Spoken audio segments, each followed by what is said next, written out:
आधा एक घंटा मॉड्यूल कर लेते हैं।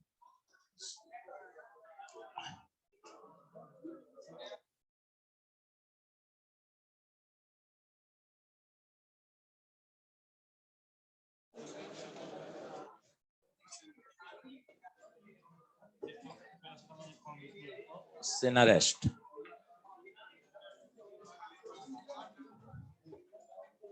शुरू करें। चलो,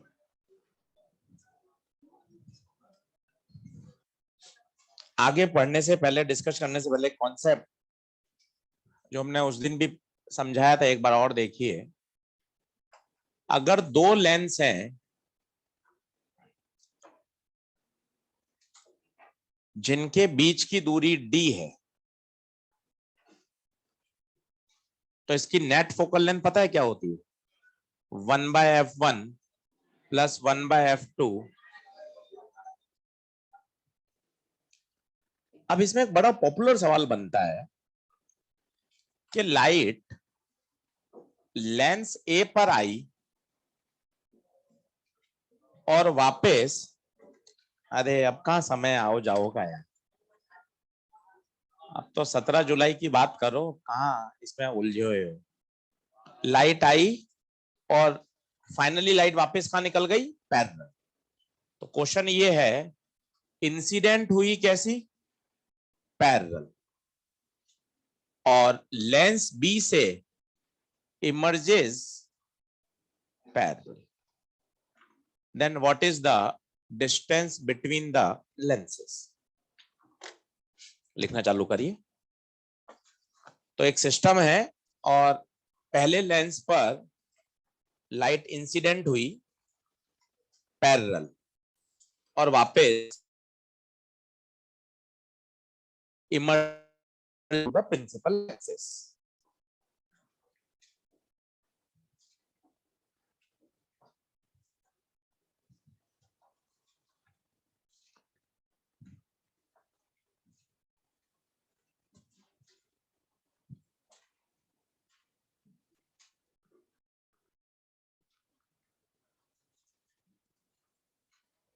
तो आपसे पूछा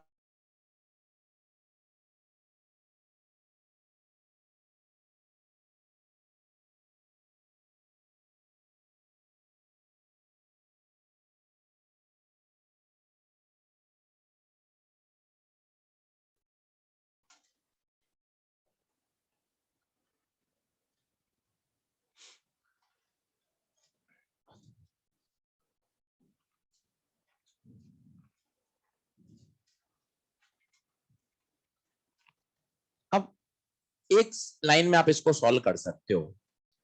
अगर आप ध्यान से देखो बच्चों, तो इस पूरे सिस्टम की आप पावर क्या मानते हो? जीरो। क्यों जीरो? क्यों जरा सोचो। पैरेलल आई, पैरेलल निकल गई, अंदर कुछ भी हुआ उससे में मतलब नहीं, सिस्टम की।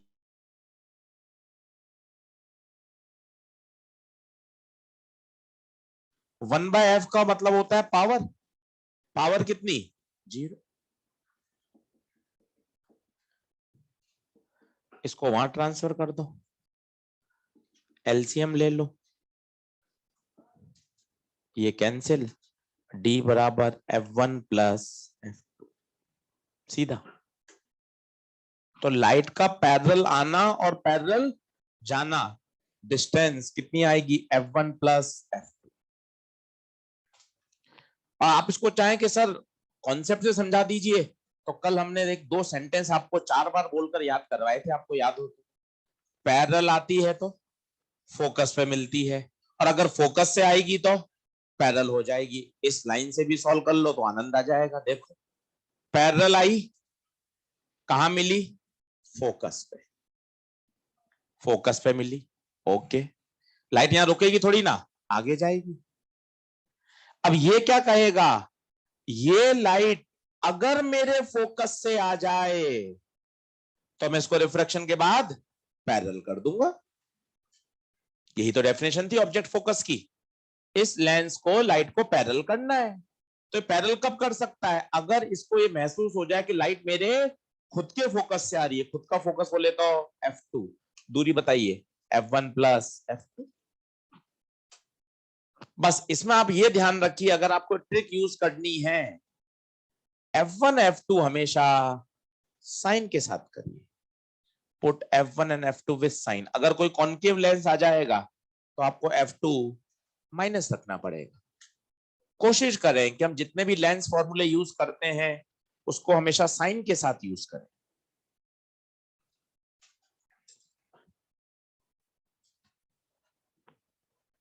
अब आप डायरेक्ट बता सकते हैं, जैसे कुछ भी आपको करने की जरूरत नहीं है। अगर आपने ये पढ़ लिया कि हाँ पैरेलल आ रही है और पैरेलल जाना है, ये 20 सेंटीमीटर है, ये 5 सेंटीमीटर है, पैरेलल आई, पैरेलल जाना है, what is the distance, direct बताइए, F1 प्लस F2। और F1 को भी बढ़िया रखो प्लस 20 तो मजा आएगा, प्लस 5 प्लस का 25।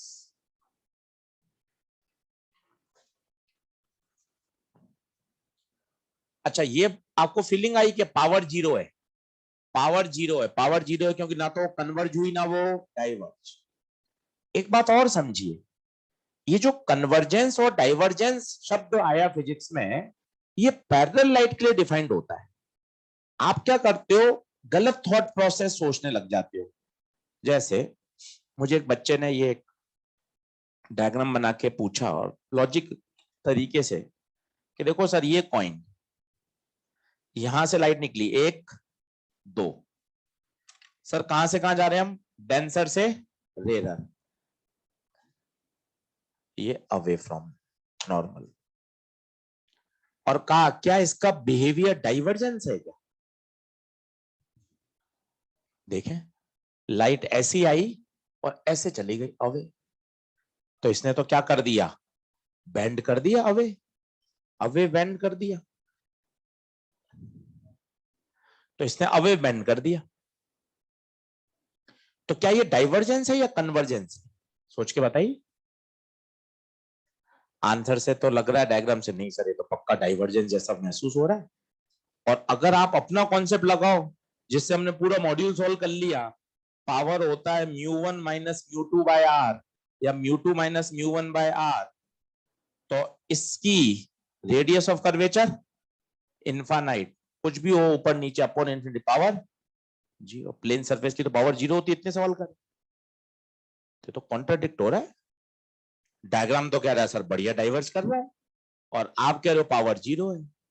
कारण क्या है, ये यहां से निर्णय ही नहीं ले सकते, क्योंकि कन्वर्जेंस और डाइवर्जेंस सिर्फ किसके लिए परिभाषित है, पैरेलल। अब आप देखना, पैरेलल मजा आ जाएगा, ये पैरेलल लाइट वहीं पानी से आती हुई, इसमें लगाइए कॉन्सेप्ट, लगाइए, यहां क्या खींचा, नॉर्मल नॉर्मल नॉर्मल नॉर्मल, आई कितना डिग्री, जीरो, आर जीरो। बताइए कन्वर्जेंस है, डाइवर्जेंस है या जीरो पावर है? जीरो पावर है। तो कन्वर्जेंस और डाइवर्जेंस सिर्फ किसके लिए परिभाषित होता है, पैरेलल लाइट। आज मैं इसलिए बता रहा हूं कि कई मुझे बच्चे लगातार ऐसा पूछते हैं कि देखो सर ये वाटर है, बाहर एयर है, तो सर मैं क्या सोचता हूँ, लाइट आई, फिर वो नॉर्मल की तरफ मुड़ी, फिर नॉर्मल से अवे गई, फिर वो कन्वर्जेंस आ रहा है, डाइवर्जेंस आ रहा है। ये सब बेकार के फंडे हैं, क्योंकि अगर आप ऑब्जेक्ट रख के सोच रहे हो तो बेकार है ना वो। ऑब्जेक्ट रख के तो बात बनी कहां रही है, बात बनी नहीं रही है। या तो आप पैरेलल लाइट इंसिडेंट कराओ और पूरे फॉर्मूले लगाओ, और नहीं तो अपनी ट्रिक कितनी शानदार है वो देखो। बोलो कैसे, पावर इस सरफेस की लिखो, कॉन्वेक्स की तरफ रेरर पॉजिटिव, फिर कॉन्वेक्स की तरफ रेरर पॉजिटिव, अगेन पॉजिटिव, बोले तो कन्वर्जिंग, खत्म। रेस का एक क्वेश्चन है ये कि वाटर है बबल एयर में, कन्वर्जेंस या डाइवर्जेंस है, आप उलझे पड़े हो, नॉर्मल की तरफ जाएगी, नॉर्मल से वे जाएगी, सब गलत है। सीधा फंडा है, सीधा फंडा। पावर देख लीजिए, और दुनिया में जिनकी पावर पॉजिटिव है वो हमेशा कन्वर्जिंग डिवाइस है, कुछ भी अलग थॉट प्रोसेस की जरूरत नहीं है। और ये वाला जो एक मिसकंसेप्शन है वो आज दूर कर लीजिए। आपको ऐसा लग रहा है कोई ऐसा डायग्राम बना के देगा, आप बोल दोगे अरे तो डाइवर्ट कर रहा है, जबकि पावर तो कितनी है इसकी, जीरो। अब आपके पास दिमाग में अच्छा होना चाहिए, पावर 0 ही है, ये गलत है, क्योंकि पावर परिभाषित किसके लिए है? पैरेलल इंसिडेंट लाइट के लिए। अब देखिए, बिल्कुल आपने सिनेरियो लगाया है, सही फिजिक्स लगाई है, नो कन्वर्जेंस नो डाइवर्जेंस, बात खत्म। लिख लीजिए सारी बातें। तो फंडामेंटल बढ़िया बनाइए तो कभी समस्या ही नहीं आएगी। और अगर पैरेलल लाइट आ रही है, पैरेलल जा रही है, तो डी हमेशा किसके बराबर होगा? F1 plus F2। Put F1 F2 with sign.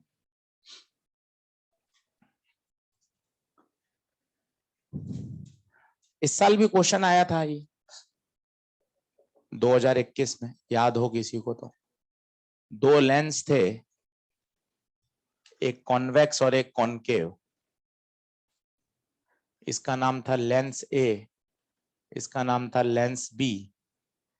Light parallel incident हो रही थी और पूछा गया था व्हाट इज द डिस्टेंस, ताकि लाइट वापस पैरेलल ही इमर्ज हो जाए।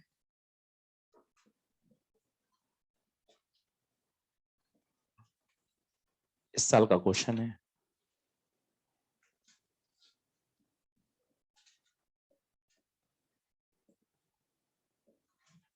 अब देखिए, कोचिंग का क्या एडवांटेज मिलता है, जो एज मिलता है ना, क्यों भाई इतने ज्यादा सिलेक्शन होते हैं कोटा से, कारण क्या है?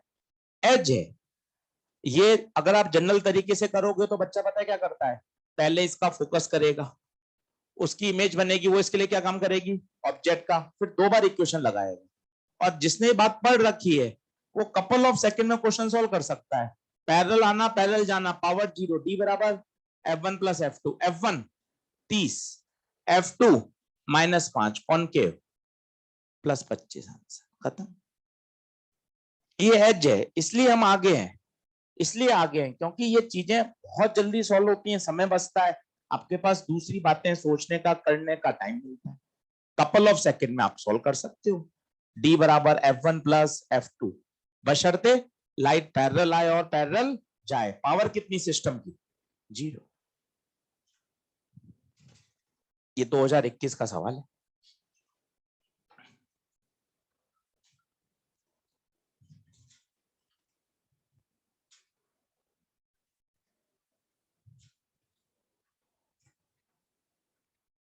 लिख लीजिए, आसान चैप्टर है। अगर पीछे पड़ जाओगे ना, 6-7 दिन और मेहनत कर लोगे घर पर, तो बढ़िया तैयार हो जाएगा। और प्योरली फोकस करो न्यूमेरिकल्स पे, प्रीवियस ईयर क्वेश्चंस बार बार करो।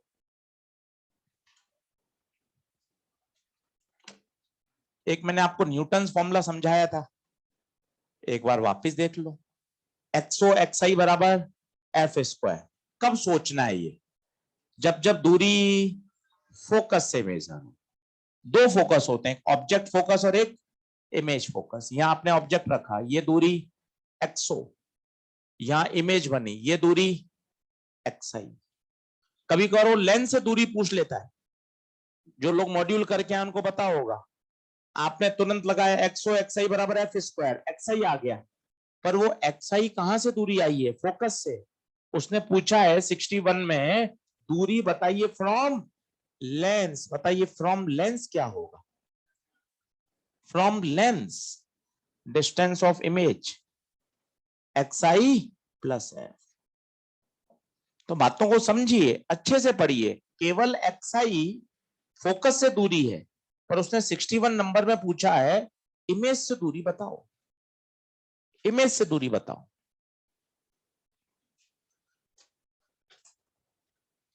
ऐसा ही 75 में पूछा है। 75 में अगर आपने किया हो तो उसने डिस्टेंसेस दिए हैं कहां से? फोकस से। और जैसे ही फोकस से डिस्टेंस आए, आपको क्लिक करना चाहिए, अरे सर न्यूटन फॉर्मूले से काम चलेगा। 75 नंबर देखो, एक्सरसाइज 1 का, एक्सरसाइज 1 का 75 नंबर देखो। ऑब्जेक्ट और इमेज से दूरियां कितनी दे रखी हैं? 25 और 40। फ्रॉम फोकस है तो एक्सओ है 25, एक्सआई है 40। तो एक्सओ एक्सआई बराबर एफ स्क्वायर 25 इंटू 40, तो एफ स्क्वायर आ गया 1000, एफ आ गया √1000, बोले तो 10√10, √10 होता है 3.1, 31.1 सेंटीमीटर। पर उसने फोकल लेंथ नहीं पूछी, क्या पूछी है? मैग्निफिकेशन। याद करो मैग्निफिकेशन क्या होता है बच्चों?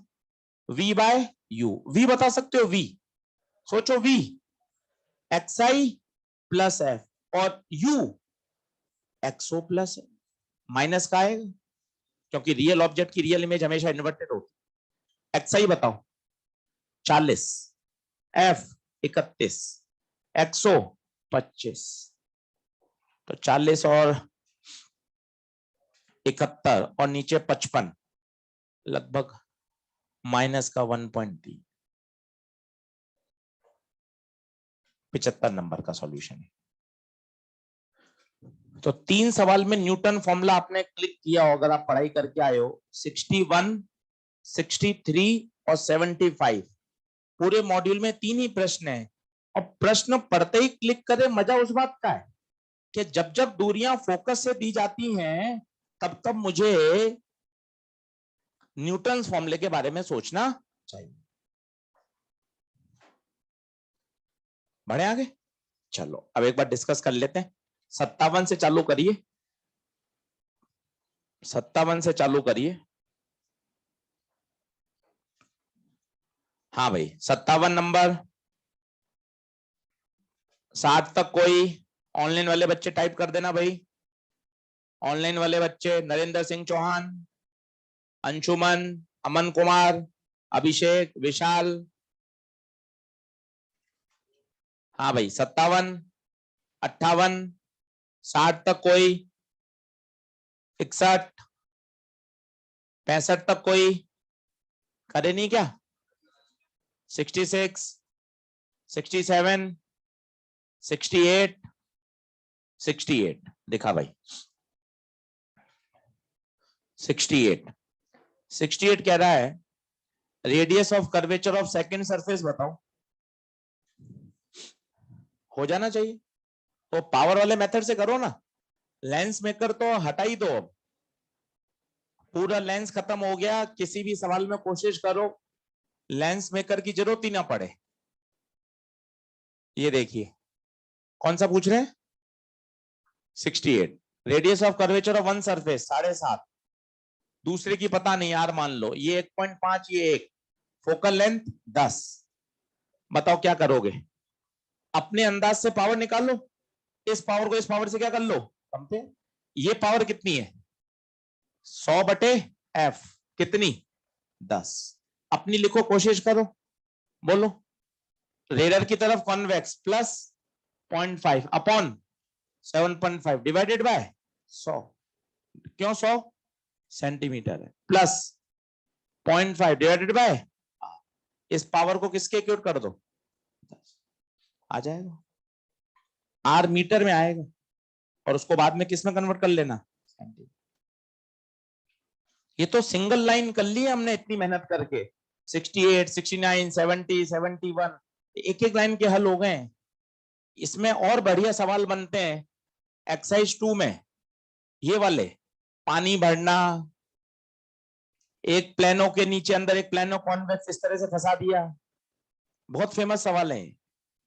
चलो 70, 71, 72, 73, 75 तक कोई पूछ लो। 57 से 75, एनी डाउट?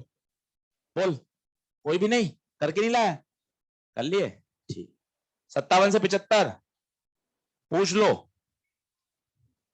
ऑनलाइन वाले बच्चों कोई डाउट है कि? अमन कुमार सवाल नंबर बोल भाई। 31 में प्रॉब्लम है, 31 तो चल ही नहीं रहा। 57 से 75 रे ऑप्टिक चल रही है, सेमीकंडक्टर का पूछ रहा है। चलो आओ एक्सरसाइज 2 में आओ। 2 में दिए थे क्या लेंस के? 10 क्वेश्चन है 2 में, 11 के 11 बढ़िया देख लो। परसों संडे आ रहा है और बढ़िया इसको लेंस को तैयार कर लो, शानदार। एक ही दिन में लेंस हर जगह से करो, module, beginner box, race, class notes, हर तरफ से लेंस को पूरा तैयार कर लो। 2 घंटे लगेंगे, पर 2 घंटे आपने एक सिटिंग में लेंस कर लिया ना, सबसे बड़ा टॉपिक है रे ऑप्टिक्स का लेंस, इससे कोई बड़ा टॉपिक नहीं है। 4 लेक्चर किसे नहीं लगेंगे अब, ना इंटरफेरेंस में, ना डिफ्रैक्शन में, ना पोलराइजेशन में, सब छोटे छोटे टॉपिक हैं। डिफ्रैक्शन 2 दिन, पोलराइजेशन 1 दिन का टॉपिक है, इंटरफेरेंस में जरूर 3.5 लेक्चर लगते हैं, पर 4 लेक्चर का कोई टॉपिक नहीं है। लेंस सबसे बड़ा टॉपिक है, इसलिए लेंस को अच्छे से करो। और खुद स्मार्टनेस देखो ना, 40-41 सवाल है एक्सरसाइज 2 में, 11 सवाल किसने ले रखे हैं, लेंस। परसेंटेज निकालो ना, 25% हो गया भाई, 25 से भी ज्यादा है। तो ये बातें, ये सोच कब लाओगे कि यार लेंस, हर 25% सवाल तो सिर्फ किसने ले रखे हैं, लेंस ने। अभी टॉपिक तो कितने ही है, तो थोड़ा सा आइडिया लगाओ कि मुझे कहां मेहनत करनी है, किस एरिया में मेहनत करनी है, किधर ज्यादा क्वेश्चंस की प्रैक्टिस करनी है, वो सोचो। चलो 2 में आओ, बोलो लेंस के सवाल। दूसरा हो गया क्या, 5वां, छठा मोस्ट फेमस, स्टार लगाओ। छठे के बाद आओ 11वां।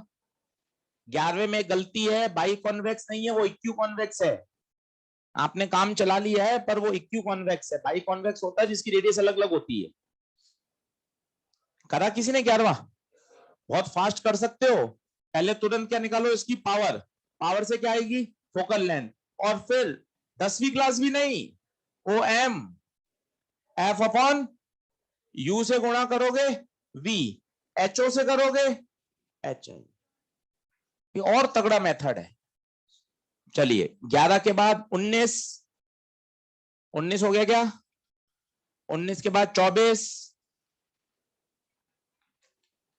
ये देखो, ये पता है सब एक ही भाई भाई हैं, बताओ कौन कौन से, टिक लगा लो। 19, 24, 29, 38।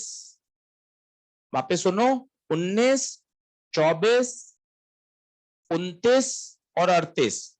पता है कौन से सवाल हैं, वो 2 लेंस के बीच में पानी भर दिया, 2 प्लेनों के बीच में मीडियम भर दिया, बहुत फेमस प्रोफाइल है ये। अब आओ पीछे, 38, 40, 38। क्लास में बता दिया ना। चलो 40, 41, 41 भी किससे कर सकते हैं, वो पावर वाली टेक्निक से। एक लाइन में आंसर आ जाएगा 41 का। 40 हो गया, 40, ठीक है। चलो पढ़ते हैं आगे, पढ़ाई करते हैं। करेगो लेंस वाला एक रेस का सवाल दिया था, वो 1 2 3 4 वाला, सोचा किसी ने? आओ बता देता। देखो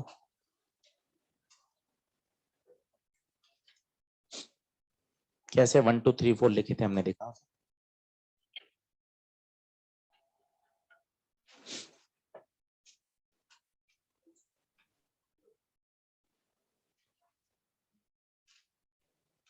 नहीं, ये 1 2 अलग है, अपने 1 2 अलग है, सेम ही है क्या?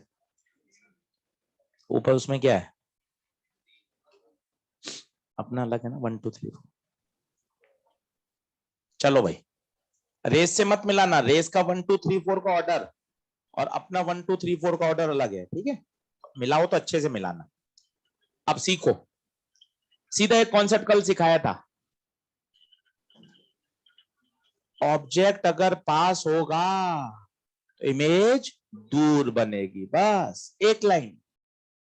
3 और 4 पास हैं तो इमेज दूर बनेगी, साथ ही साथ इन्वर्टेड, 3 ऊपर है, 3 नीचे, 4, 1 2 दूर है, पास बनेंगे, 1 ऊपर। इन्वर्टेड क्यों बनी, क्योंकि रियल इमेज है, इन्वर्टेड होती है। और 1 2 3 4 ऐसे क्यों आए, जो ऑब्जेक्ट पास में होगा इमेज लेंस से उतनी ही दूर हो। रेस से मिलाओगे ना तो थोड़ा ध्यान पूर्वक मिलाना, उनके 1 2 3 4 का ऑर्डर अपने इस प्रश्न से अलग है। कंसेप्चुअल मिलाओगे तो आंसर आ जाएगा। बोलो क्लियर है क्या? तो अपना लेंस का काम पूरा हो गया अच्छे तरीके से। अब चालू करते हैं नई हेडिंग, लिखिए ऑप्टिकल इंस्ट्रूमेंट। ऑप्टिकल इंस्ट्रूमेंट ही सबसे बड़ा टॉपिक है। जो सबसे काम का है और थोड़ा हमें कम समझ में आता है, इसलिए इसमें थोड़ी ज्यादा मेहनत करनी है।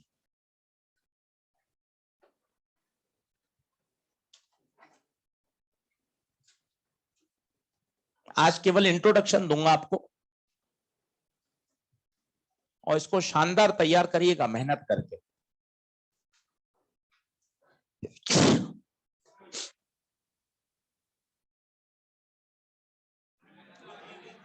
चलिए, तो m बराबर f upon f plus you, ये एक स्टैंडर्ड फॉर्मूला है जो ध्यान रखिएगा ये आपके पूरे लेंस में काम आएगा, बशर्ते इस बात का ध्यान रखें इसमें जब भी वैल्यू रखें तो साइन के साथ रखें। ये हमेशा ध्यान रखना, जल्दबाजी में आप रखते रहे और गड़बड़ रखें तो मामला गड़बड़ हो जाए, इसलिए कभी भी यूज करें साइन के साथ। कॉन्वेक्स लेंस है पॉजिटिव, कॉन्केव लेंस है focal length negative, real object है तो यू नेगेटिव, वर्चुअल के लिए यू पॉजिटिव। वर्चुअल ऑब्जेक्ट का केस बताया था, याद है? एक सवाल होगा रेस में आपने देखा हो, ये रे यहां मिल रही है और इसके रास्ते में क्या रख दिया, एक लेंस, ये समझा दिया था।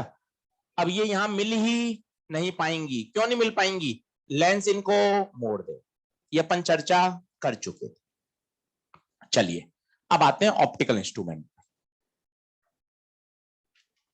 चार अपने सिलेबस में है, सिंपल, कंपाउंड माइक्रोस्कोप, उसके बाद टेलीस्कोप और आई डिफेक्ट, मायोपिया, हाइपरमेट्रोपिया। ये तो धीरे धीरे पढ़ते हैं। आज पढ़ेंगे सबसे पहले एक छोटी सी बात,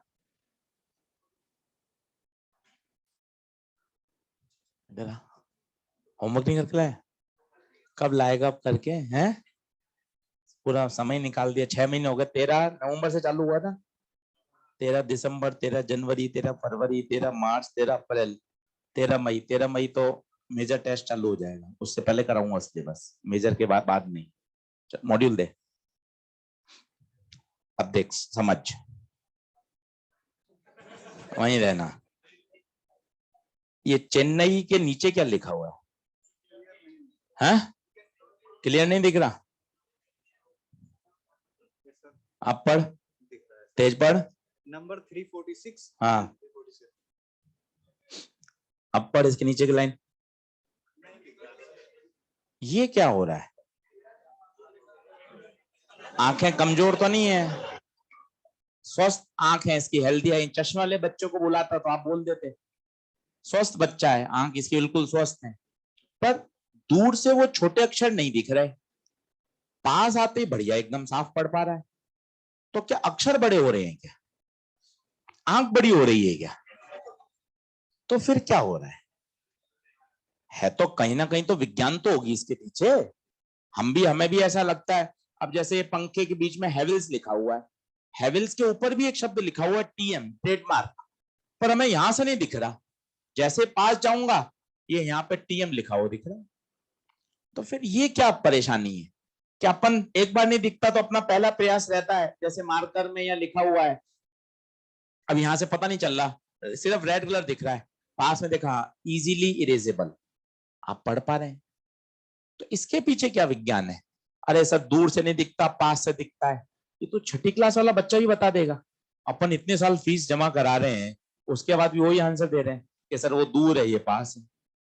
विज्ञान बताइए क्या है कि हमें दूर से छोटे अक्षर नहीं दिख रहे, पास आते ही हमें वो बिल्कुल बढ़िया हम पढ़ पा रहे। तो इसके पीछे का जो विज्ञान है वही चर्चा करना चाहते हैं और वही इन सब का आधार है।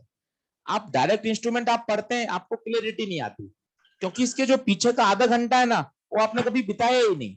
आप तो डायरेक्ट किस पे उतर गए, टॉपिक फॉर्मूले रट लो, 5 सवाल साल हो जाए, नहीं हो रहा छोड़ आगे बढ़, इस प्रोफाइल में ये लगेगा, इसमें ये लगे, असर नया है तो छोड़ के आना भाई इसको। तो ऐसे थोड़ी ना विषय पढ़ा जा सकता है, फंडामेंटल लड़ाई लड़ी जा सकती है कि सर कंसेप्चुअल क्या है, वो बातें समझिए आपको मजा आ जाएगा। इसका सारा खेल है विजुअल एंगल का, और बहुत मजे से समझिएगा। ये आंख है, आंख का ये लेंस है, ये पीछे रेटिना है जिसे हम पर्दा बोलते हैं सरल भाषा में, ये आपने यहां रखा ऑब्जेक्ट। तो कोई भी ऑब्जेक्ट आंख पर जो एंगल बनाता है, this angle is known as visual angle. Angle subtended by the object at eye, और यही बाद में जाके रेटिना पे क्या बन जाएगी, इमेज। और दिमाग हमें इसी को फील करता है। वास्तव में इमेज बनती कैसी है, उल्टी, पर प्रकृति ने, भगवान ने हमें ऐसा सेट किया है कि बनती वो इन्वर्ट है, पर हम सेंस कैसा करते हैं, सीधा। इसका कारण किसी के पास नहीं है, ये भगवान के पास इसका वो है कारण कि हाँ भाई बन उल्टी रही है, पर दिमाग कैसे सेंस कर रहा है, वो रॉड्स एंड कोन्स और सिलेरी मसल्स वगैरह पूरा स्ट्रक्चर पढ़ते हो। पर मैं ये कहना चाहता हूं कि इसी ऑब्जेक्ट को, वही आंख, इसी ऑब्जेक्ट को मैंने रखा दूर, साइज वही, साइज उतनी रखी, आंख वही, ऑब्जेक्ट को सिर्फ क्या कर दिया, दूर। क्या होगा जरा सोचिए, क्या होगा? आंसर है सर ये एंगल छोटा हो गया। पीछे देखिए आप, पर्दे पे जो इमेज बनी वो भी छोटी हो गई। दिमाग किसको सेंस कर रहा है, इसको थोड़ी ना कर रहा है, इसको थोड़ी ना कर रहा है, वो तो रेटिना पे बनने वाले इमेज को सेंस कर रहा है।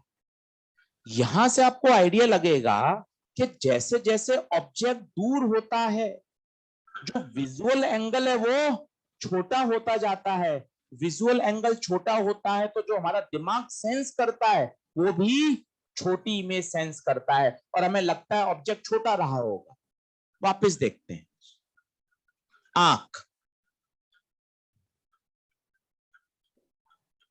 ये ऑब्जेक्ट, इस ऑब्जेक्ट ने आंख पे जो एंगल बनाया बच्चों, इसी एंगल को बोलते हैं विजुअल एंगल। आंख वही और ऑब्जेक्ट का साइज वही, और अब ऑब्जेक्ट को कहां ले गए, दूर। बताइए विजुअल एंगल उतना ही या छोटा हो गया? विजुअल एंगल छोटा हो गया। क्या होगा छोटे होने से, बताइए? रेटिना पे जो इमेज बनेगी वो, और हमारा दिमाग कैसा महसूस करेगा उसको, छोटा ही महसूस करेगा। अब अच्छे शब्द बोलेंगे तो आपको मजा आएगा। भैया एक पेन लो, यहां आ जाओ, पेन को थोड़ा ऊपर कर दो। हाँ, अभी मैं इस पेन को यहां से देख रहा हूं तो मुझे पेन का बढ़िया साइज दिख रहा है, ये देखिए। अब मैं इसी पेन को दूर से देख रहा हूं, पेन वही है, अब मैं दूर से देख रहा हूं, अब मुझे पेन केवल इतना सा दिख रहा है, केवल इतना सा। क्या पेन इतना सा है क्या? भाई इतना सा क्यों दिख रहा है? अच्छे शब्द बताइए। पेन के द्वारा मेरी आंख पर बनाया गया विजुअल एंगल छोटा है, और अगर विजुअल एंगल छोटा है तो मेरा दिमाग उसको छोटा सेंस कर रहा है। ऑब्जेक्ट का साइज मैटर ही कहां कर रहा है, सारा मैटर ही क्या कर रहा है, विजुअल एंगल। ऑब्जेक्ट का साइज तो कांस्टेंट है, देखो कांस्टेंट है ना। अब मैं एकदम पास चला गया, मुझे बढ़िया दिख रहा है, अरे यार साइज तो ये था, साइज तो ये था। दूर जा रहा हूं, मुझे ऐसा लग रहा है। इनफैक्ट सर ये क्या है, पेन की बात, सर आप तो मून की बात करो ना, मैं तो सर छत पे खड़े होकर एक रजिस्टर, आप वाला फिजिक्स वाला रजिस्टर झाड़ना पड़ता है सर, पढ़ता नहीं हूं ना मैं, तो फिजिक्स वाला रजिस्टर लेकर, फिजिक्स वाला रजिस्टर लेकर ऐसे मून को छुपा देता हूं। इस मून, इस रजिस्टर से आपने पूरे मून को छुपा दिया। क्या मून का साइज सिर्फ इतना है क्या भाई? तो आज आपके पास बढ़िया जवाब है, मून बहुत दूर है, बहुत दूर है, इसलिए मून द्वारा आंख पर बनाया गया विजुअल एंगल बहुत छोटा है। आप देखो इतनी सी दूरी में ये एंगल इतना छोटा हो गया, करोड़ों किलोमीटर दूर देखोगे तो विजुअल एंगल बहुत छोटा होगा। यह मून का साइज बहुत बड़ा है, पर उसकी दूरी बहुत ज्यादा होने के कारण विजुअल एंगल बहुत कम है, और विजुअल एंगल कम हो गया तो मेरा दिमाग सेंस क्या करेगा, भाई मून तो इतना सही है। क्या बात समझ पा रहे हैं क्या? अब पहला, अब सर उसका जवाब दीजिए क्या? अब उसका शायद आपको आंसर मिल गया होगा कि सर मैं इसको नहीं पढ़ पा रहा था, तो मेरा पहला दिमाग सेंस क्या कहता है, हाँ नहीं दिख रहा, पास में लिए, अब साफ दिखने लग गया। पेन में रिफिल निकाली, रिफिल में छोटे छोटे उसकी कंपनी का नाम लिखा रहता है, जो दिखता नहीं है। आप क्या करते हो, तुरंत उस रिफिल को पास लेके आते हो। बताओ क्या करते हो रिफिल को पास लाने से, बताइए। रिफिल पास लाएंगे तो रिफिल के शब्दों द्वारा आंख पे बनाया गया विजुअल एंगल बढ़ जाएगा। विजुअल एंगल बढ़ जाएगा, आपको बढ़िया साफ दिखने लगेगा। अभी तो मैं मायोपिया हाइपरमेट्रोपिया की बात ही नहीं कर रहा हूं, ये तो मैं उस बच्चे की बात कर रहा हूं जिसकी आंख बिल्कुल स्वस्थ है, हेल्दी आई की बात कर रहा हूं। मायोपिया, मैं खुद पेशेंट हूं मायोपिया का। आप इतने लोग चश्मा लगा रखे, हम सब मायोपिया के पेशेंट हैं, तो उसकी तो हम बाद में बात करेंगे। अभी तो हम एक स्वस्थ आंख की बात कर रहे हैं। जिस बच्चे को मैंने खड़ा किया था कि भाई पढ़, उसको दूर से नहीं दिखा, पास से दिखने लग गया। फिर क्यों दिखने लग गया? अब फाइनल कॉल लीजिए। पास आने पर अक्षरों द्वारा आंख पे बनाया गया विजुअल एंगल बढ़ जाता है। विजुअल एंगल ज्यादा होगा, रेटिना पर इमेज बड़ी होगी, और हमें अपरेंटली महसूस भी कैसा होगा, बड़ा। और हम उसको आसानी से क्या कर पाएंगे, रीड कर पाएंगे। क्या ये बात क्लियर है? अब एक अगला थॉट सुनिए, आपको आनंद आ जाएगा। ये सारे इंस्ट्रूमेंट कुछ नहीं करते, केवल और एक केवल काम करते हैं, विजुअल एंगल को बढ़ाते हैं।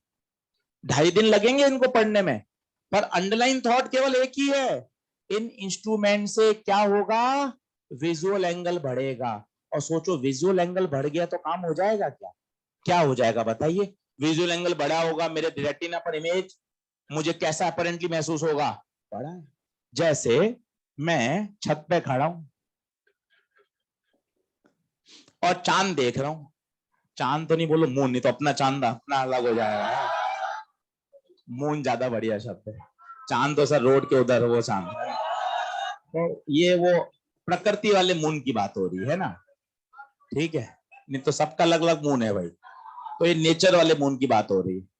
तो हम छत पे मून को, छत से खड़े होकर मून को देख रहे हैं और नेकेड आई से देख रहे हैं। तो मून द्वारा आंख पर बनाया गया जो एंगल है वो है 2 डिग्री। कितना डिग्री? 2 डिग्री। किसके द्वारा? मून के द्वारा आंख पर बनाया गया एंगल है।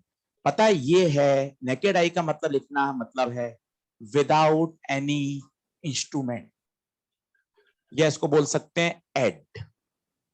एड समझते हैं क्या होता है? जैसे वो कान की सुनने की मशीन होती है, तो क्या करती है वो? हियरिंग एड ही तो है, वो आपके सुनने की क्षमता को बढ़ाती है जिनके कान कमजोर है। हम चश्मा लगा रहे हैं तो ये सब क्या है, एड ही तो है, जो आपको एड ऑन कर रहे हैं, फीचर्स को बढ़ा रहे हैं। इंस्ट्रूमेंट क्या कर रहा है? अब ये जो विजुअल एंगल जो 2 डिग्री दिख रहा था और आपको मून छोटा नजर आ रहा था, अब मैंने वही छत से खड़े होकर टेलीस्कोप लगा के मून को देखा, अब एंगल आ रहा है साहब 10 डिग्री। क्या आ रहा है? 10 डिग्री।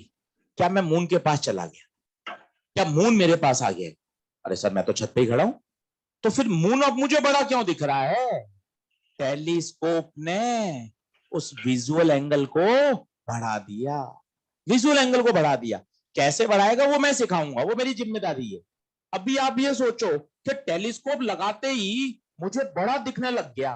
तारा बहुत छोटा था जो मुझे दिख नहीं रहा था, अब तारा बिल्कुल साफ और बड़ा दिख रहा है। मतलब टेलीस्कोप ने उस विजुअल एंगल को बढ़ा दिया। ये पहले का विजुअल एंगल था विदाउट इंस्ट्रूमेंट, और ये क्या था? Using instrument. अब आपसे पूछा जाएगा बताओ एंगुलर मैग्निफिकेशन क्या है? 2016 का सवाल है एम्स का। एंगुलर मैग्निफिकेशन क्या है? आंसर इज 10 डिग्री बटे 2 डिग्री 5 टाइम्स। ये क्या कर दिया आपने? 10 बटे 2 क्यों कर दिया? मैग्निफिकेशन 10वीं क्लास से पढ़ रहे हैं। मैग्निफिकेशन का मतलब ही क्या होता है? एच आई बटा एच ओ। आपने कितना रखा और आपको कितना बड़ा होकर मिला, यही तो मैग्निफिकेशन है। तभी तो आप बोलते हो एनलार्ज, एच आई बड़ा, डिमिनिश, एच आई छोटा। सारा खेल इस रेशियो का ही तो है भाई। तभी तो आप बोलते हो एनलार्ज है या डिमिनिश है। तो what is magnification? Image upon object. What is angular magnification? Angle subtended bye image upon angle by object. Naked eye से मून ऑब्जेक्ट था, टेलीस्कोप से देखने पर मून नहीं दिखेगा, मून की इमेज दिखेगी। बताइए विजुअल एंगल क्या हो गया? बढ़ गया। What is angular magnification? 5। और कुछ लोग इसको एनसीईआरटी को लिखती है 5x। कभी आपने देखा हो अपन कैमरे में जूम में लिखा रहता है 5x 10x 20x, इसका मतलब वो कितना टाइम्स बड़ा कर सकता है, कितना टाइम्स। 5x लिखा हुआ मतलब उसने कितना टाइम बड़ा कर दिया, 5 गुना उसको एनलार्ज कर दिया। ना हम मून के पास गए ना मून हमारे पास आया, टेलीस्कोप ने केवल विजुअल एंगल को क्या कर दिया, बढ़ा दिया। और याद रखिए विजुअल एंगल ज्यादा तो मेरा दिमाग उसको कैसा महसूस करेगा, बड़ा महसूस करेगा और मुझे लगेगा तारा बड़ा। क्या बात समझ में आ रही है। इसके बाद और बात करते हैं, ये सब लिखिएगा, सब काम का है, एक एक पॉइंट काम का है, वो दोनों डायग्राम बनाने। फिर बात करते हैं हेल्दी आई की। हेल्दी आई का क्या होता है, ये आंख है, इन्फिनिटी से रेज आ रही है, बताइए वो कहां इमेज बनाएगी, रेटिना पे ही बनाएगी, तभी तो मैं साफ दिखता है। पर्दे पर इमेज बनती है तभी तो मैं दिखेगा। हेल्दी आई का फार पॉइंट क्या होता है, फार पॉइंट इन्फाना है, इन्फिनिटी से भी हमें दिखता है। अब पढ़ते समय कभी लगता है यार इन्फिनिटी पे कैसे दिखता होगा अपन को, क्या बात कर दी। आप छत पे खड़े होकर तारे चांद नहीं देखते क्या, देखते हो ना, तारे कहाँ है, तारे तो बहुत दूर हैं, तो क्या हमें इन्फिनिटी का नहीं दिखाई देता क्या, दिखता ना, तभी तो तारे दिखाई देते हैं।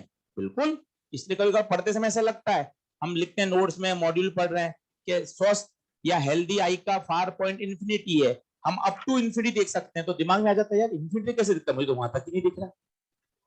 वहां तक इसलिए नहीं दिख रहा क्योंकि उसका विजुअल एंगल इतना छोटा है, इतनी कम इंटेंसिटी आंख पे पहुंच रही है कि आप उसको आइडेंटिफाई नहीं कर पा रहे। मून बहुत बड़ा है और उसके द्वारा विजुअल एंगल जो बन रहा है वो इतना सफिशिएंट है कि आप उसको महसूस कर पा रहे हो, तो हम अप टू इन्फिनिटी देख सकते हैं। कौन, हेल्दी आई। जरा सोचिए, अगर हम बात करते हैं नियर पॉइंट की, तो आपने 10th क्लास से सुना है नियर पॉइंट कितना, 25 सेंटीमीटर। 25 सेंटीमीटर पे ऑब्जेक्ट रखोगे तो अभी इमेज कहां बनेगी, तो अभी इमेज कहां बनेगी, रेटिना पर।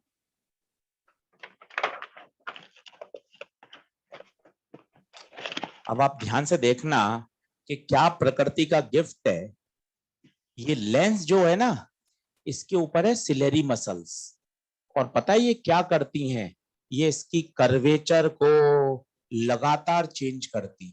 आप देखो कितना जबरदस्त कॉन्सेप्ट है, क्या मतलब परमपिता परमेश्वर के पास गिफ्ट है, वी फिक्स है, वी फिक्स है ना, क्यों, पर्दा और लेंस के बीच की दूरी आप बदल सकते हो क्या खोलकर, ये थोड़ी ना बदलती होगी, लेंस वही और इमेज तो हमेशा रेटिना पे बनेगी, तो वी तो फिक्स हो गया साहब, वी में अपने पास हाथ नहीं है। यू बदल सकता है ना, मैं यहीं खड़े होकर वो बिल्डिंग भी देख रहा हूं, अभी वो ऑब्जेक्ट है, तुरंत मैं अखबार पढ़ रहा हूं, किताब पढ़ रहा हूं, ऑब्जेक्ट चेंज हो गया। यू के बदलते ही एफ को बदलना पड़ेगा, और एफ कैसे बदलेगा, पावर कैसे बदलेगी, पावर का फॉर्मूला याद करो, μ2 माइनस μ1 बाय आर। पावर किस पे डिपेंड करती है, रेडियस ऑफ कर्वेचर पर, और रेडियस ऑफ कर्वेचर कौन बदल रहा है, सिलेरी मसल्स। ये वाला जो मैं कर रहा हूं आपको ये समझ में आ रहा है क्या हो रहा है, ये क्या हो रहा है, रेडियस ऑफ कर्वेचर चेंज हो रही है ना भाई, ये अलग है रेडियस, ये अलग है, ये अलग है, ये अलग है, रेडियस ऑफ कर्वेचर चेंज होगा, क्या चेंज होगा, पावर। क्यों चेंज करना पड़ रहा है पावर, आप महसूस करिए, इन्फिनिटी से जो रे आ रही है ना, उसको इतना मोड़ना पड़ रहा है बस, और जो पास से रे आ रही हैं उनको बहुत जबरदस्त मोड़ना पड़ रहा है। सोच के बताइए किस समय पावर ज्यादा है, ऊपर या नीचे, महसूस करिए, इन्फिनिटी से रे आ रही है, इसको तो हल्का सा मोड़ और काम चल गया, और इधर वाली रेस को तो कितना जबरदस्त मोड़ना पड़ रहा है, इसलिए तो सिलेरी मसल्स को यहाँ बहुत ताकत लगानी पड़ती है, और आपको बहुत कष्ट होता है, आप 25 सेंटीमीटर रखकर आधा घंटा भी नहीं पढ़ सकते, आपको सिर दर्द हो जाएगा। कारण क्या है, सिलेरी मसल्स बहुत ज्यादा स्ट्रेच में है, बहुत ज्यादा तनाव में है, क्योंकि उन्होंने पावर को क्या कर रखा है, मैक्सिमम कर रखा है। जबकि हम छत पर बैठकर आप चांद तारे आकाश दूर की चीजें 6 घंटे देख सकते हैं। कारण क्या है, उस समय आंख है रिलैक्स पोजीशन पे, इसलिए कहा जाता है ये कौन सा सेटअप कहलाता है, रिलैक्स आई, रिलैक्स आई। इस समय बताइए पावर जो लेंस की है वो मिनिमम है या मैक्सिमम है, मिनिमम है। और इस पावर को कम ज्यादा कोई बोलते हैं, अगर आपको शब्द पता हो तो, एकोमोडेशन।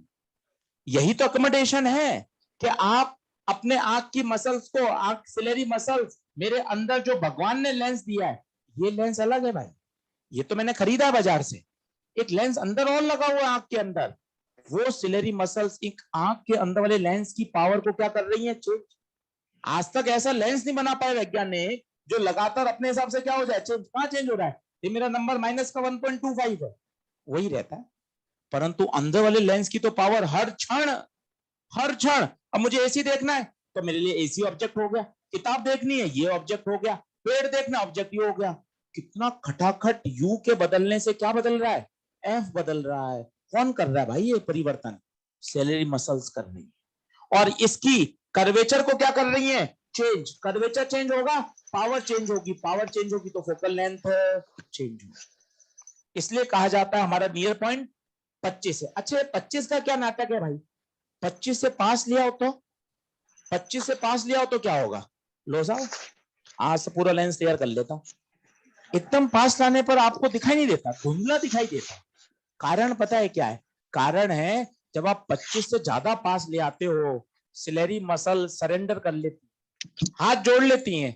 अब इससे और पावर को मैं कम नहीं कर सकता, क्यों, क्योंकि सोचो आप बहुत पास ले आओगे, मसल्स को साफ इमेज बनाने के लिए तो रेटिना पर ही बनाना पड़ेगा, तभी आपको दिखेगा। वो रेटिना पे उनको फोकस ही नहीं कर पाती, और हम बोलते हैं इमेज कैसे दिखाई दे रही है, ब्लड। ब्लड का मतलब क्या है, ब्लड का मतलब है रेटिना पर नहीं बनना, आगे बनना या पीछे बनना, वो बाद में बीमारियां हो जाएंगी, मायोपिया और हाइपरमेट्रोपी। साफ किसे दिखाई दे रहा है, जिन बच्चों ने चश्मा नहीं पहना उन सबकी इमेज कहां बन रही है, एग्जैक्ट रेटिना पे बन रही है, उनको साफ दिखाई दे। तो 25 क्या है, 25 एक नॉर्मल स्वस्थ व्यक्ति का नियर पॉइंट है कि 25 से रखने पर सिलेरी मसल्स अधिकतम कष्ट में पावर को मैक्सिमम करके, एकोमोडेट करके इमेज को कहां बना देती हैं, रेटिना पर। और इसके पास अगर आप ऑब्जेक्ट को ले आओगे तब मामला इसके हाथ से बाहर हो चुका। क्या बात समझ आ रही है, तो ये बेसिक है कि पास जाने पर, दूर आने पर क्या होता है। अब आपके पास एक बढ़िया शब्द है, जैसे पास होगा उतना विजुअल एंगल ज्यादा होगा, और विजुअल एंगल ज्यादा होगा तो हमें महसूस भी ज्यादा होगा। लिखना चालू करिए सारा, ये बनाइए विजुअल एंगल, ये दो डायग्राम बनाइए, ये एम्स का एक क्वेश्चन लिखिए, और हेल्दी आई का फार पॉइंट और नियर पॉइंट, फिर बढ़ते हैं आगे। आज केवल बेसिक है, एक बार आपके पास सिंपल माइक्रोस्कोप की फील आ जाए, क्वेश्चन तो कर ही लेंगे, उसमें कोई डाउट ही नहीं। बना लीजिए एक बार।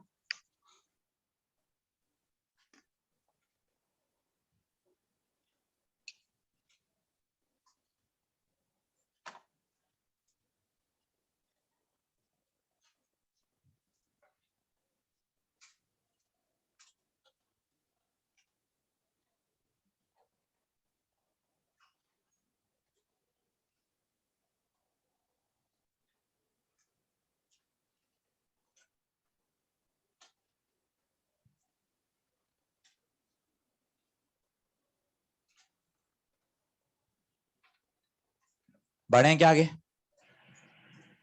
जल्दी आओ फटाफट। नीलेश कुमार अपना वीडियो बंद कर दीजिए, बच्चे कह रहे हैं कि वीडियो शेयर कर रहे हैं।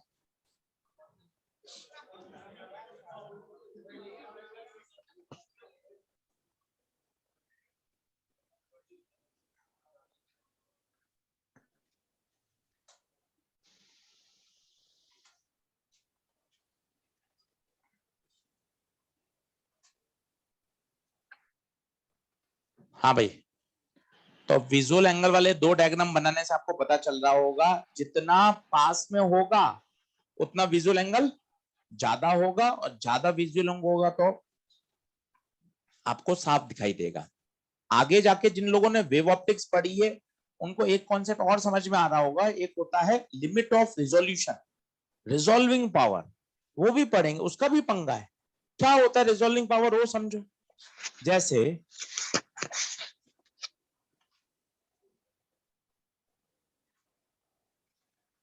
ये ये वास्तव में मैंने 5 डॉट लगाए हैं, पर आपको ये एक ही डॉट दिख रहा होगा दूर से काफी।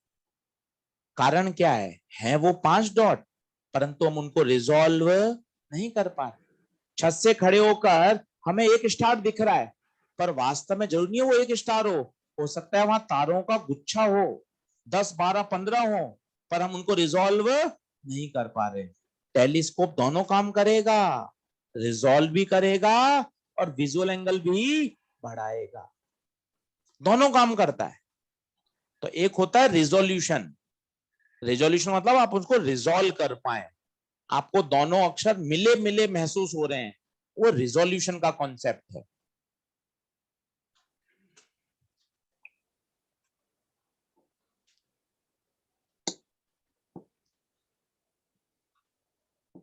आज और कल कोई होमवर्क नहीं है, लेंस वाला काम पूरा कर लीजिए। इसका होमवर्क आएगा मंडे को, एक साथ 25-30 क्वेश्चन करेंगे। तो जब तक लेंस वाला कर लीजिए, TIR रिवाइज कर लीजिए, वो चिड़िया मछली वाले सवाल वापिस एक बार देख लीजिए, कॉइन वाले सवाल, एयर बबल वाले सवाल, वो तो 8-10 बार देखोगे तब जाके वो पेपर में याद आएगा। समझना अलग होता है और सही टाइम पर सही क्लिक कर जाए उसके लिए चाहिए रिवीजन। तो रिवाइज करते रहो, प्रोफाइल रिवाइज करते रहोगे ना तो बहुत बढ़िया चलेगा काम।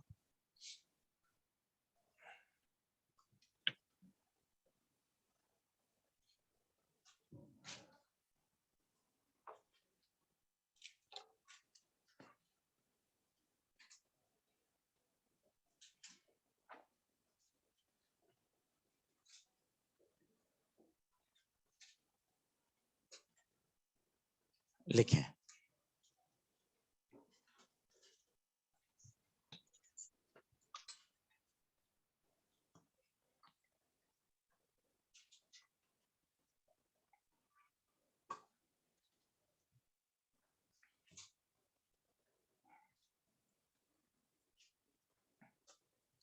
ये समझिएगा ये अल्फा बीटा का क्या फंडा है। अल्फा क्या होता है, एंगल विदाउट इंस्ट्रूमेंट, और बीटा क्या होता है, एंगल विथ इंस्ट्रूमेंट। तभी तो आप कंपेयर करोगे कि चीज मैग्नीफाइड हो गई। तो मैग्नीफाइड का मतलब ही क्या है, विथ इंस्ट्रूमेंट और विदाउट इंस्ट्रूमेंट, तभी तो हम तुलना कर पाएंगे।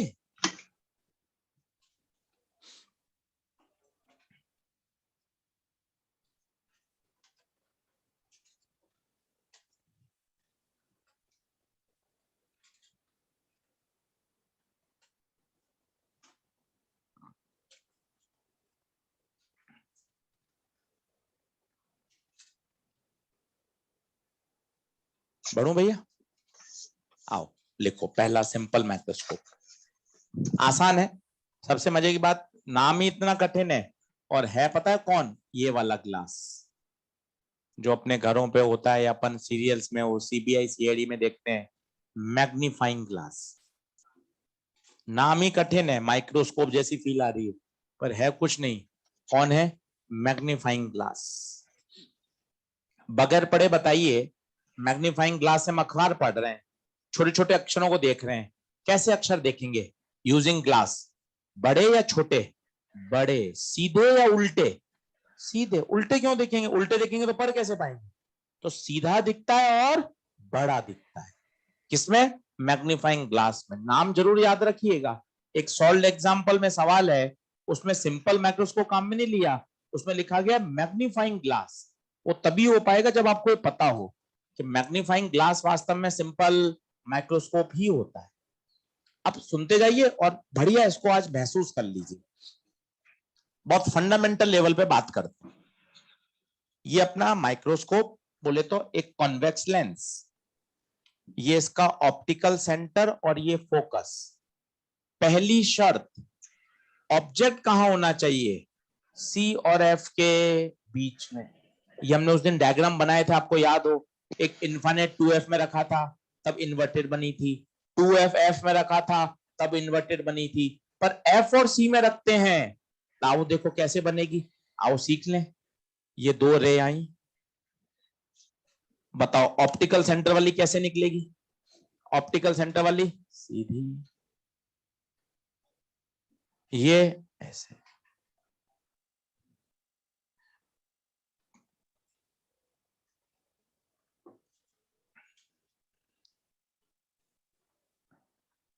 अब ये जो रेज हैं ये क्या हो रही हैं, फैल रही हैं, ये कभी भी आगे जाकर नहीं मिलेंगी।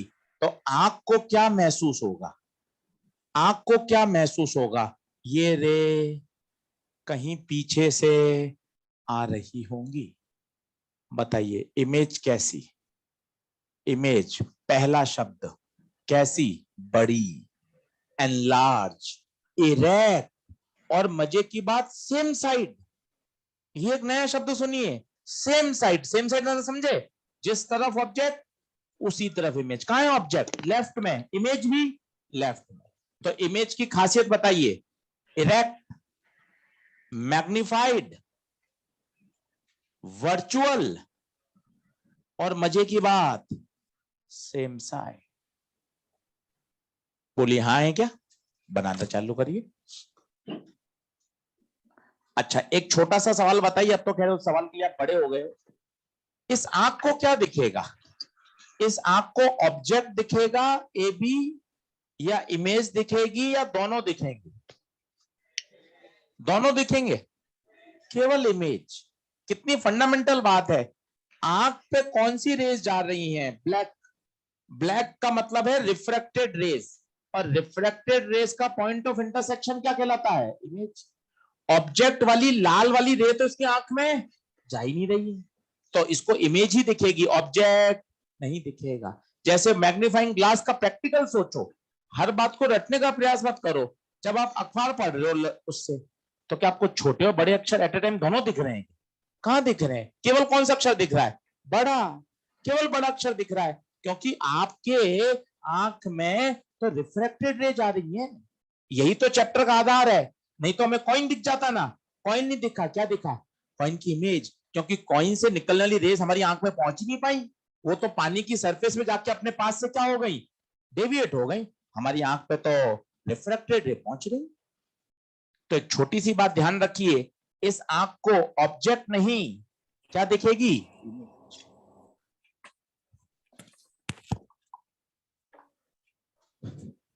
अब लड़ाई ये है कि सर विजुअल एंगल कैसे बढ़ गया, वो बताओ आप। तो ये बात तो सब चलो ठीक है, समझ में आ रही है, आपने पहले भी बता रखी। अब कैसे होता है विजुअल एंगल की फील्ड, मैं आपको बताता हूं। सबसे पहले आपने क्या किया,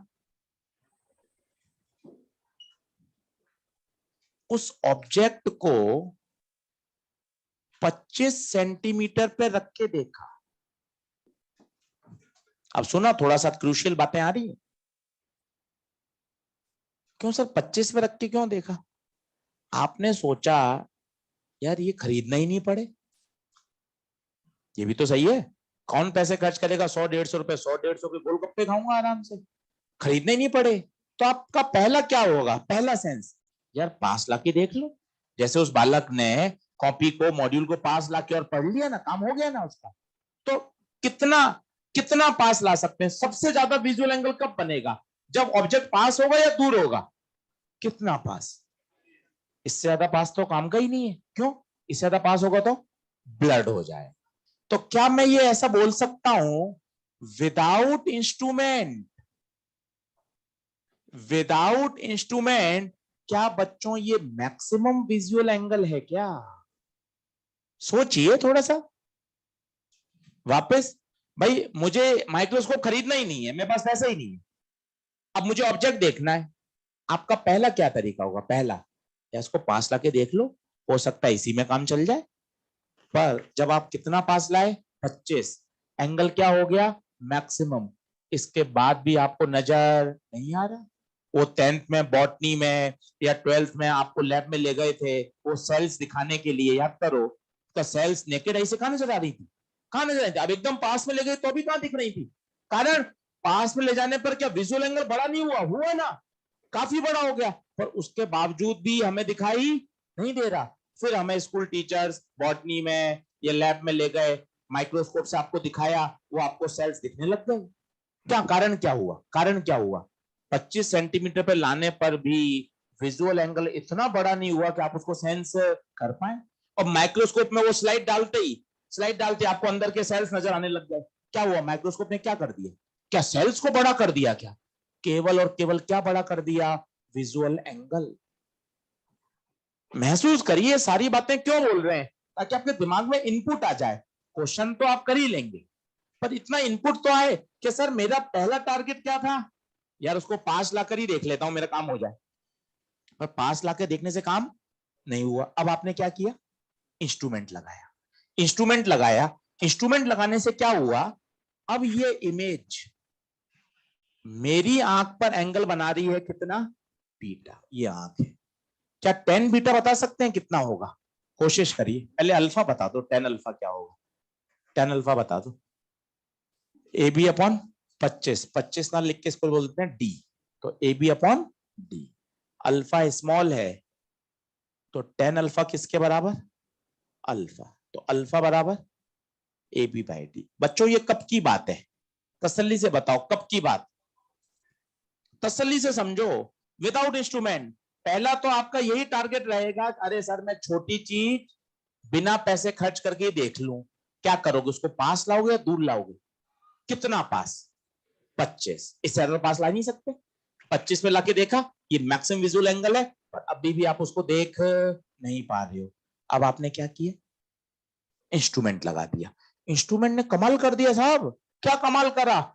इस ऑब्जेक्ट की इमेज बड़ी बना दी। और सोचिए बड़ी इमेज है तो उसके द्वारा बनाया गया विजुअल एंगल भी बड़ा होगा। सोच के देखो, आंख वही है, एक ये ऑब्जेक्ट और एक ये ऑब्जेक्ट, किसका विजुअल एंगल ज्यादा? बड़े वाले का विजुअल एंगल ज्यादा, तो आपको बड़ा ही महसूस होगा। बताइए 10 बीटा कितना होगा यूजिंग इंस्ट्रूमेंट? कोशिश करिए 10 बीटा परपेंडिकुलर अपॉन बेस। बोलो, A dash B dash upon V, A dash B dash upon V. और मैथ्स लगा के बताओ, क्या इस ट्रायंगल में भी 10 बीटा वही होगा क्या? हाँ, ट्रायंगल तो वही है। मैथ्स लगा के बताओ कितना हो जाएगा? A B upon U. कौन सा सही है? ये सही है ये सही है? दोनों ही सही है। मैथ्स के लिए दोनों एक ही एंगल है। अब मुझे चाहिए एंगुलर मैग्निफिकेशन। एंगुलर मैग्निफिकेशन क्या होता है? Angular magnification beta by alpha. क्या है बीटा बाय अल्फा? सोचो, बोलो। Alpha angle without instrument, beta तभी तो पता चलेगा मुझे कितना फायदा हुआ। अल्फा बोलो A B by D, beta बोलो। डेरिवेशन समझ में आए तो बहुत अच्छा, नहीं आए तो उससे भी अच्छा है। तो डेरिवेशन कोई नहीं पूछ रहा, हम एक कॉन्सेप्ट की तरफ बढ़ना चाहते हैं। बस एक बार थोड़ा आइडिया दे रहे हैं जिससे आपको मजा आए कि हाँ यार मुझे ये फॉर्मूला सर डायरेक्ट तो याद करना ही है, पर आपने 10 मिनट बता दिया कि एंगुलर मैग्निफिकेशन का formula D by U. What is U? Object की डिस्टेंस फ्रॉम द लेंस। अब अगली जो 4 लाइन बोलूंगा ना, वो ध्यान से सुनना, वो ऊपर से जाएंगी, पर कोशिश करना पकड़ में आ जाए। क्या हो रहा था? ऑब्जेक्ट को मैं 25 से ज्यादा पास नहीं ला पा रहा था। क्यों? 25 से ज्यादा पास में लाता हूं, मेरी आंख ब्लड देखने लग जाती है। मैंने क्या किया? बीच में लगाया लेंस। अब पता है क्या, चोरी चोरी इस ऑब्जेक्ट को और ले आया 25 से पास। क्यों सर? 25 से पास ला में तो दिखता ही नहीं ना सर। ऑब्जेक्ट तो मुझे वैसे भी नहीं दिख रहा था। ऑब्जेक्ट तो मुझे दिख नहीं रहा था, मुझे तो क्या दिखेगी? इमेज। अब सुनना, थोड़ी सी बात कठिन है। अगर आप ऑब्जेक्ट को पास में लाओगे तो पता है इमेज भी यहां भागेगी। कल सिखाया था, अगर ऑब्जेक्ट की वेलोसिटी आई कैप है तो इमेज की वेलोसिटी भी आई कैप। याद करिए, ऑब्जेक्ट को आप पास ला रहे हो, 5 सेंटीमीटर 6 सेंटीमीटर तक लिया है, इमेज भी पास आने लगी। सोचिए क्या हो गया? बड़ी इमेज तो बनी रही थी, पर आप जब ऑब्जेक्ट को पास लाने लगे तो जो बड़ी इमेज थी वो भी, क्या फायदा हुआ? बड़ी इमेज के पास आने से अब उसके द्वारा आंख पे बनाया गया विजुअल एंगल और बढ़ गया। तो मुझे इमेज कैसी दिखेगी? और मैग्नीफाइड। ये चाल लेने थोड़ी सी कठिन थी, वापस बोलता हूं शायद पकड़ पाओ। फिर से सुनना, विदाउट इंस्ट्रूमेंट, फिर से धीरे धीरे बोल रहा हूं, विदाउट इंस्ट्रूमेंट ऑब्जेक्ट कितने में था 25, इससे ज्यादा मैं पास, क्योंकि आंखें की एक लिमिट है, फिर ब्लड हो जाता है। अब मैंने क्या रखा, इंस्ट्रूमेंट।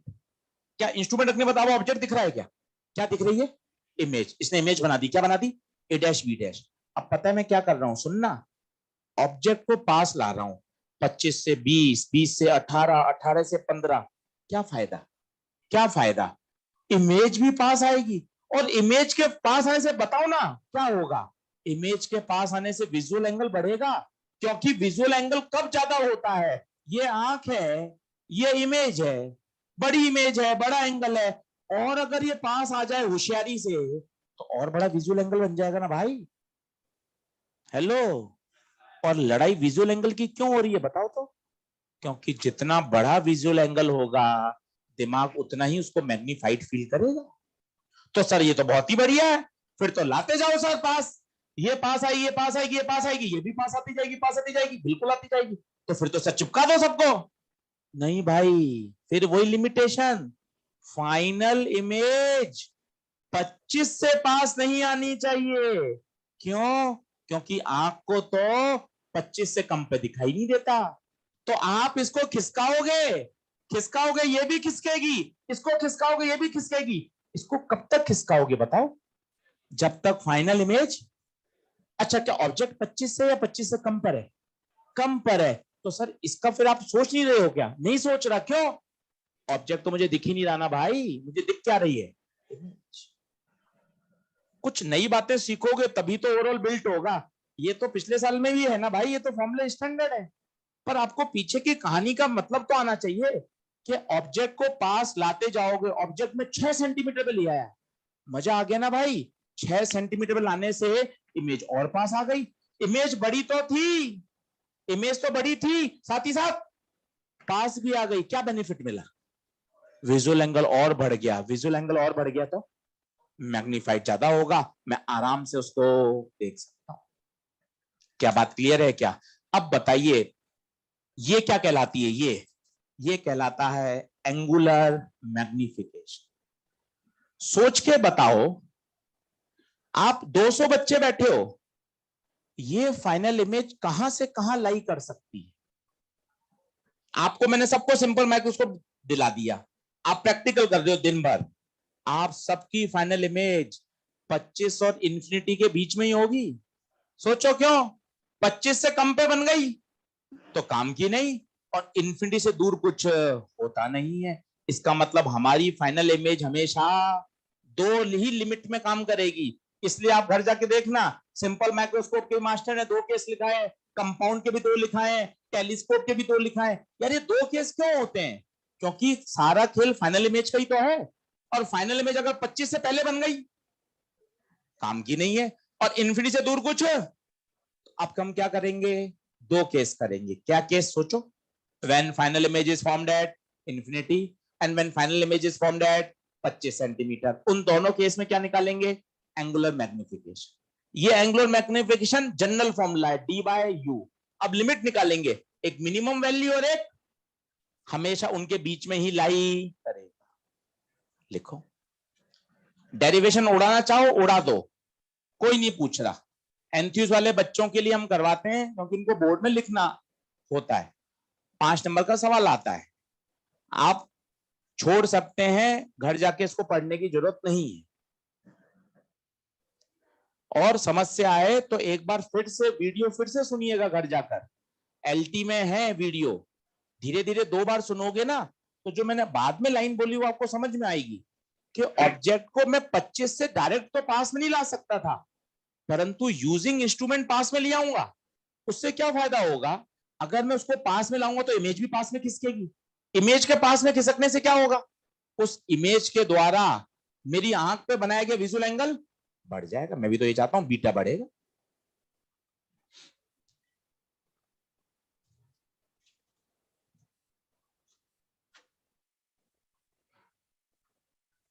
बना लें,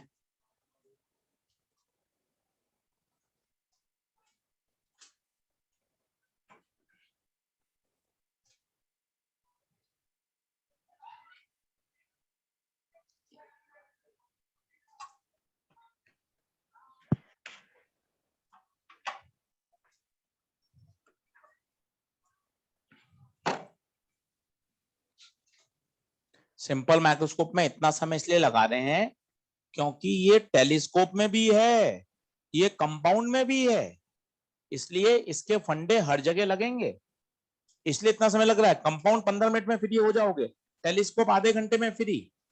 सिंपल में इतना समय लग रहा है क्योंकि सिंपल माइक्रोस्कोप की वर्किंग कंपाउंड में भी कल काम आएगी, टेलीस्कोप में भी मंडे को काम आएगी। ये डी बाई यू क्या है? D by you angular magnification. You क्या है? यू जितनी दूरी पर आपने ऑब्जेक्ट रखा है, मान लो ऑब्जेक्ट रखा 10 सेंटीमीटर पे, यू 10 रख दो, मैग्नीफाइंग आ जाएगा। यू रखा 15 पे, यू 15 रख दो, आंसर आ जाएगा।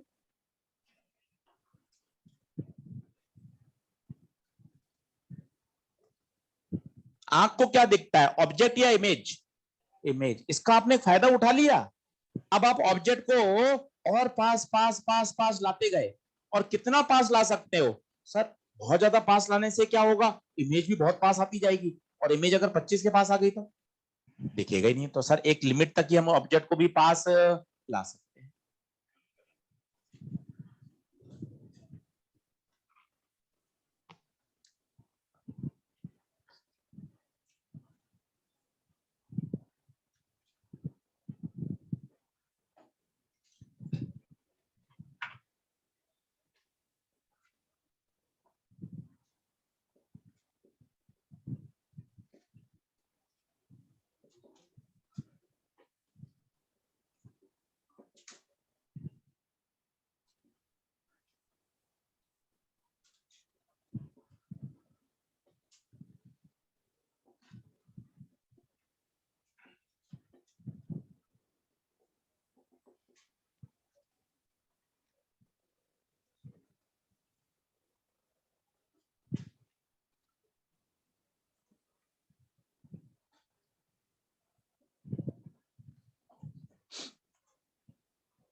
चलो अब दो केस की चर्चा कर रहे हैं। व्हेन फाइनल इमेजेस इन्फिनिटी पे बने, तो सर इसमें हम करना क्या चाहते हैं?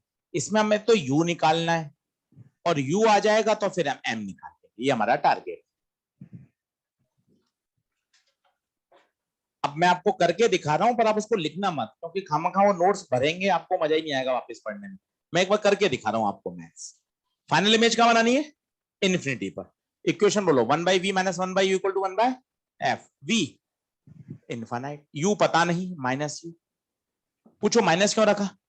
डायग्राम देखो, डायग्राम देखो, डायग्राम देखो। ऑब्जेक्ट कहां है? ऑब्जेक्ट कहां है? पीछे, पीछे u माइनस 0, u बराबर f। सर ये खामखा सॉल्व किया सर, ये तो हम खुद ही सोच सकते थे। फाइनल इमेज इन्फिनिटी पे बनाने के लिए ऑब्जेक्ट को कहां रखा जाएगा? फोकस। तो बढ़िया ना, बातें कितनी वेरीफाइड होती जाती हैं कि हाँ सर फाइनल इमेज को इन्फिनिटी बनाने के लिए ऑब्जेक्ट को कहां रखेंगे? फोकस पे। तो बता यू कितना आ गया? एफ। अब बता मैग्निफिकेशन कितना आएगा?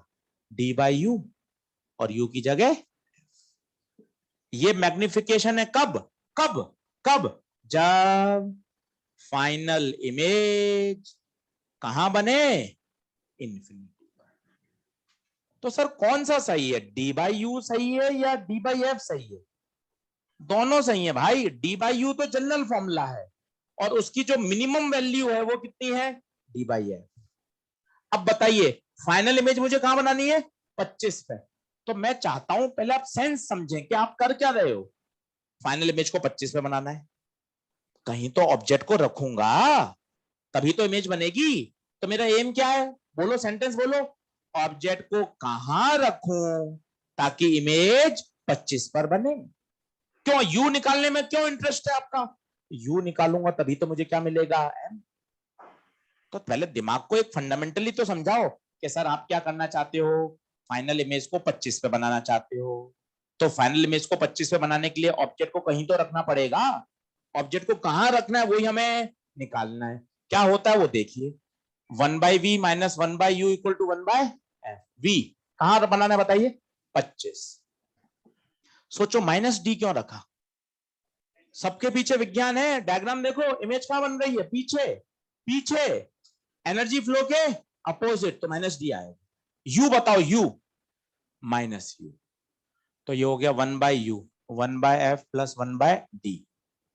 LCM F D, F plus D उल्टा कर दो, U F D upon F plus D, तो यू आ गया F D upon F plus D.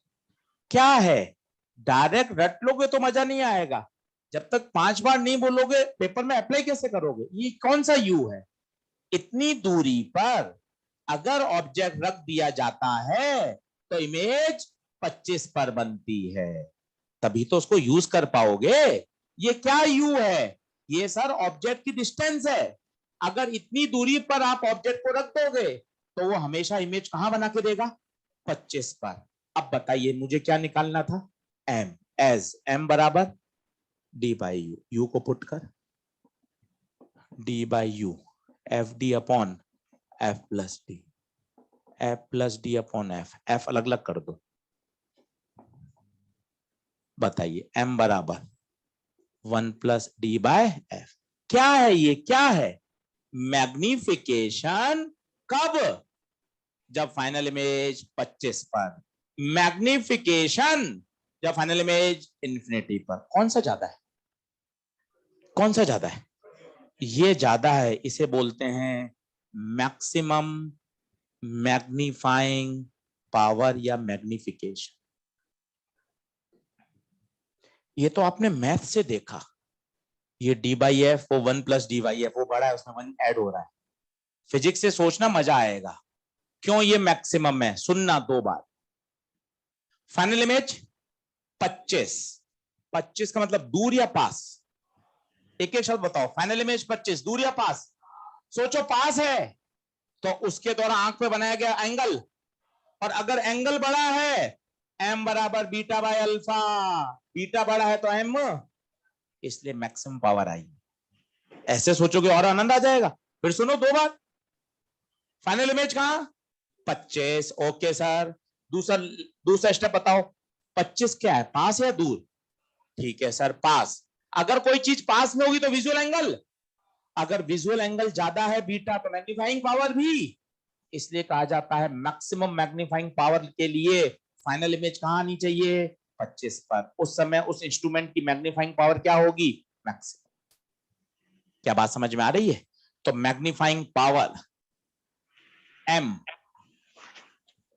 ये देखो तो क्या, ये एक जेई मेन का क्वेश्चन समझ में आया आपको, क्या लिख दिया मैंने, देखो मैग्नीफाइंग पावर उस इंस्ट्रूमेंट की, उसकी जो औकात, औकात देसी शब्द है, उसकी औकात इस रेंज में ही लाई करेगी। डी बाई एफ उसकी minimum value, 1 plus D by F उसकी मैक्सिमम वैल्यू। जैसे उदाहरण के तौर पर मैं एक कन्वर्जिंग ग्लास ले आया बाजार से खरीद के, जिसकी फोकल लेंथ 10 है। अब इसकी मिनिमम मैग्नीफाइंग पावर बताओ, M minimum D by F 25/10, 2.5, और maximum magnifying power 1 plus D by F 3.5। इसका मतलब क्या, इस इंस्ट्रूमेंट से मुझे कोई अक्षर 2.5 गुना बड़ा से लेकर 3.5 गुना बड़ा तक ही दिख सकता है।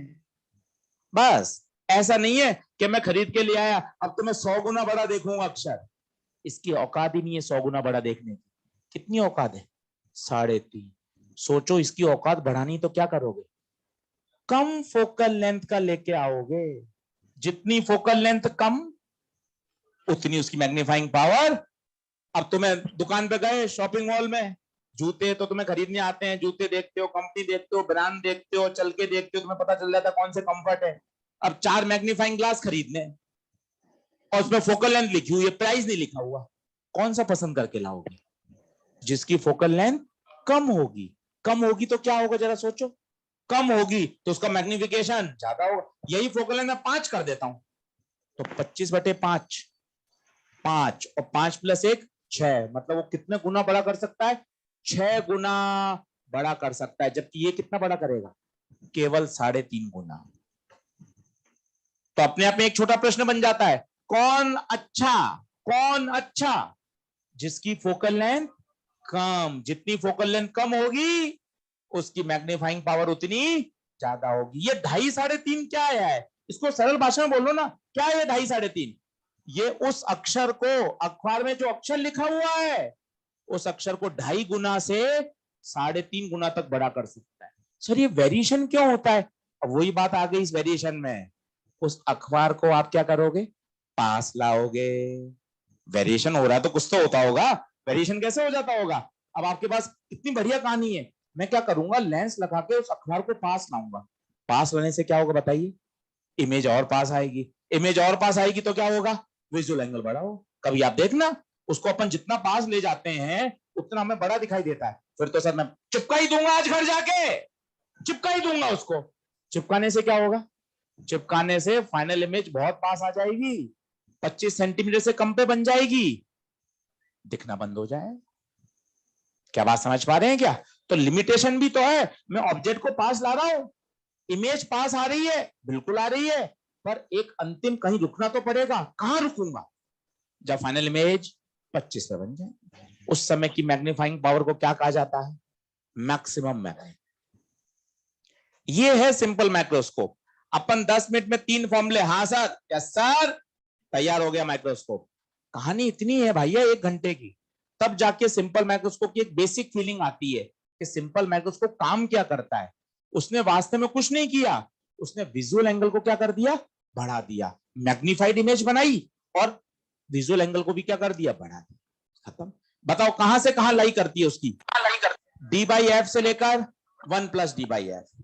फिर डी बाई यू क्या है? डी बाई यू तो उसकी एक जनरल वैल्यू है, वो 2.5 से 3.5 के बीच में कहीं आ सकती है। मिनिमम 2.5 है, मैक्सिमम 3.5 है। अगर मान लो 2.6 है, क्या 2.6 नहीं आ सकती? क्या आ सकती ना?